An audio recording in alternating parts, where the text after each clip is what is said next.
এই সেই আমাদের ঐতিহ্যবাহী শহীদ রফিক সেতু, যেটাকে আমরা সিংহের ব্রিজ বলে জানি। ঢাকা থেকে মানিকগঞ্জ যোগাযোগের একমাত্র মানিকগঞ্জ সিংহের ব্রিজ। এখান দিয়েই মানিকগঞ্জ সিংহের যাওয়া হয়। আগে আমরা অনেক দূর ঘুরনি দিয়ে যেতাম, যেরকম আরিচা হয়ে ওই দিক দিয়ে। এখন এই সেতু হওয়ার পর থেকে আমরা মানিকগঞ্জ সিংহের এই ব্রিজ হয়ে পারাপার হয়ে যাই। দেখুন, এটা সেই সিংহের ব্রিজ।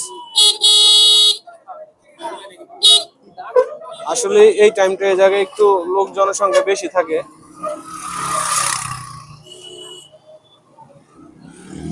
আমরা এখন এটা পার হব খুব দেখে শুনে। অনেক গাড়ি, আমরা ইনশাল্লাহ মেইন রাস্তায় উঠে গেছি। এখন সিংহের ব্রিজের উপরে আছি। অনেক গাড়ি যাচ্ছে এখান দিয়ে, হেভি পরিবহন।